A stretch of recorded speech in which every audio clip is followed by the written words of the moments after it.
Filipe, good evening. Gabriel Orfon, Paparazzo Rubro Negro channel. Filipe, I want to use a term you used in a previous press conference to ask the question, why? In May of last year, you said that Matias Gonçalves, who was then an asset of the club, was a very anarchic player who needed to evolve, to improve, that at the time he was a very anarchic player. Knowing about Flamengo's results since the beginning of the year, the loss in the Supercopa or the loss now in the Recopa, do you think your team, in your opinion, is an anarchic team at this moment? Thank you. My team, in my view, has my identity for better or for worse, and I am very proud to be a player. That's all.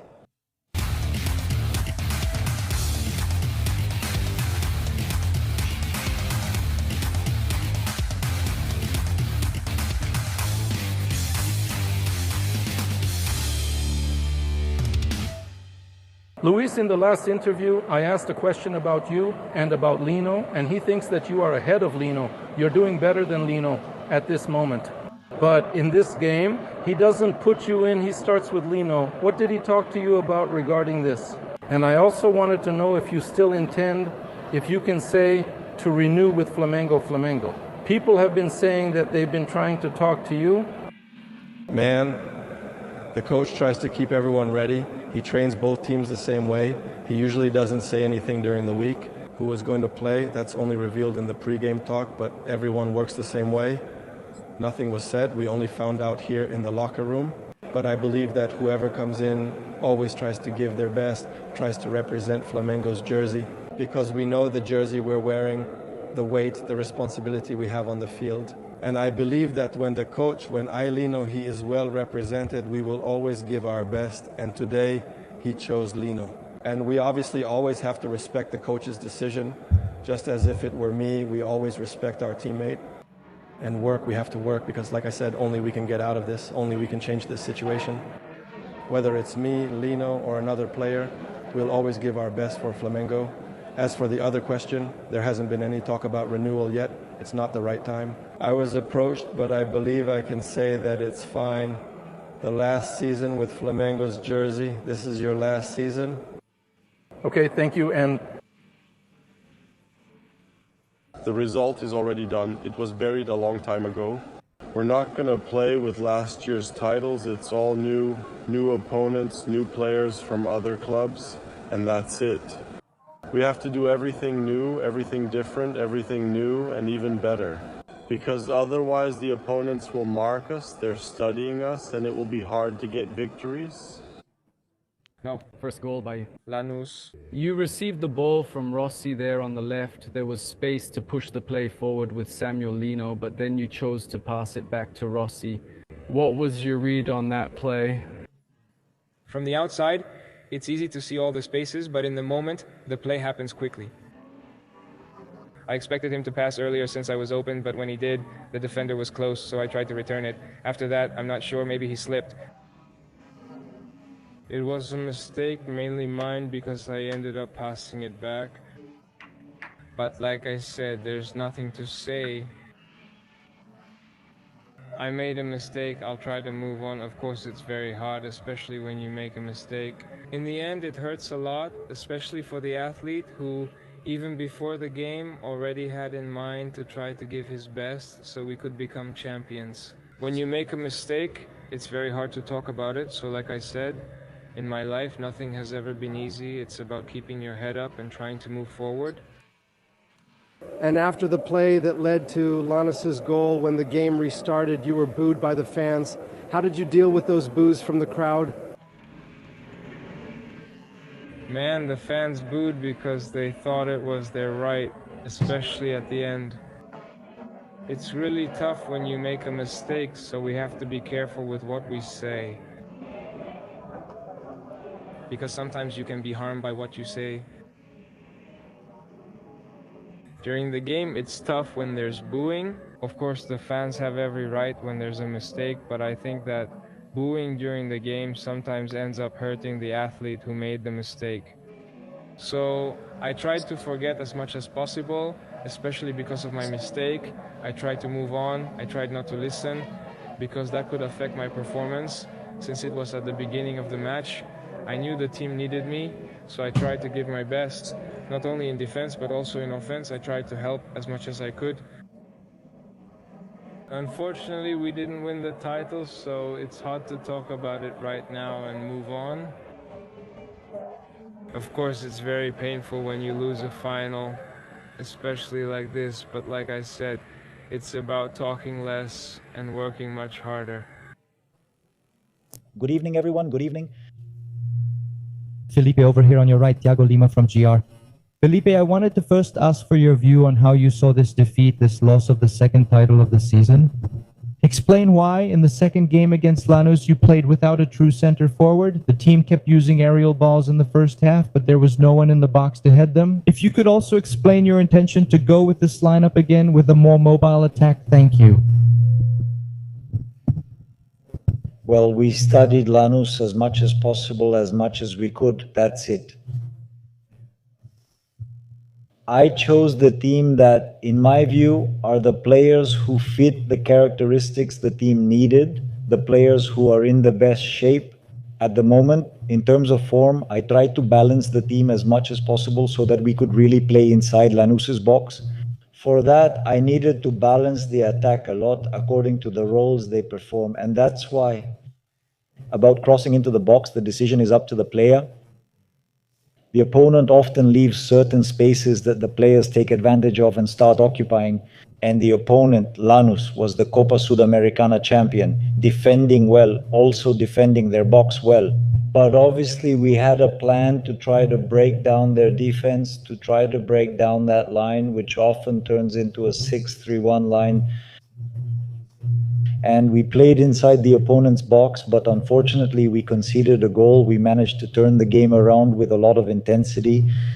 When the whole team is boxed in, creating chances is tough. Still, we maintained intensity and controlled the game until we ran out of energy. Filipe, Marcos Coelho, Rádio Tupi. You just mentioned that sometimes the player doesn't shoot the ball, sometimes it's not crossing, sometimes it's the athlete's choice, or shooting, any decision making. Last week, in an interview as well, you mentioned that a good part of the lack of performance was your responsibility. In the 2 games against Lanús over a span of 3.5 hours, Flamengo scored 2 goals and both were penalty goals. And it was a bit of that, there was a lack of shooting, but part of it was also your responsibility. I would like you to, as much as possible, address the issue of responsibility. To what extent did you prepare the team for this situation, and to what extent? The players are also responsible for 3.5 hours of soccer with just 2 penalty goals. There's some noise on the microphone, it's not very clear. As far as I know, What I give? What I give. It's not about assigning responsibility, finding who's to blame, who gets saved and who doesn't in this story. We're all in this together. We all lose together. What we tried to do was create a game plan so that our key players could be as close as possible to the opponent's goal. The goals, as you said, came from penalties. They could have come from corners, from shots. Carrascal had a chance. Plata had another one. Unfortunately, the ball didn't go in on those chances. It went in on others. But you create volume to be able to get into the box, so your players who have more quality can make the difference. So that's basically it. It's not about finding someone to blame. It's knowing that we're all in this loss together.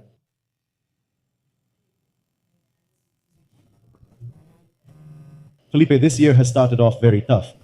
After a December that ended the way it did, Flamengo, the Libertadores champion, the Brazilian champion, played that big match against PSG, lost the Super Cup, has had a number of impactful defeats at the start of this season, and just lost the Recopa.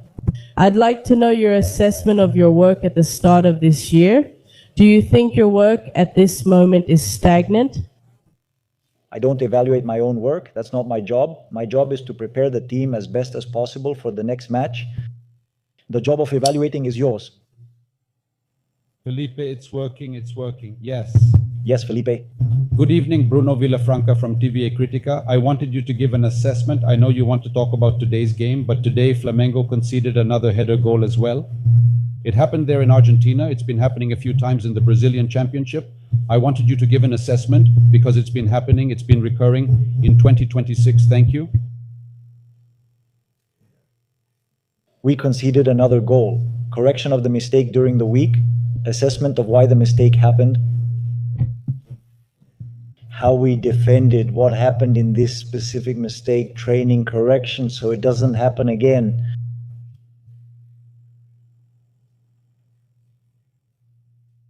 He managed to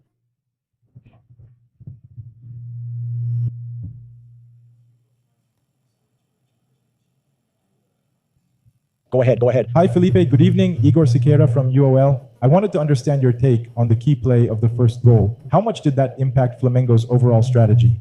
Have you already managed to identify what the mistake was, whose mistake it actually was? We may find it obvious, but those who experienced it on the field can see it differently. And you experienced it as a professional athlete recently. Also, 2023 was the last year of a recent drought at Flamengo. Are you already worried that this year you might have to deal with or work around the issue of still missing a title? I don't know if suddenly the Carioca becomes a league title, the star of the season. How do you see it all? About the mistake, I haven't seen it yet. I know it was a technical error, a mistake in the details. It wasn't anything tactical. It was a mistake that happened in a final. I always think that in finals you should make as few mistakes as possible, but the mistake happened. It's good that the team pulled itself together, managed to stay organized, kept calm, and created chances throughout the whole game with a lot of pressure inside the opponent's box. To try to recover, to turn this situation around, one of the main goals was not to concede a goal. Unfortunately, it happened, but the team managed to fight at all times and tried to turn the situation around. Right now, I just have to focus on improving the team, trying to get better, restoring motivation, rebuilding the players' confidence, and correcting mistakes.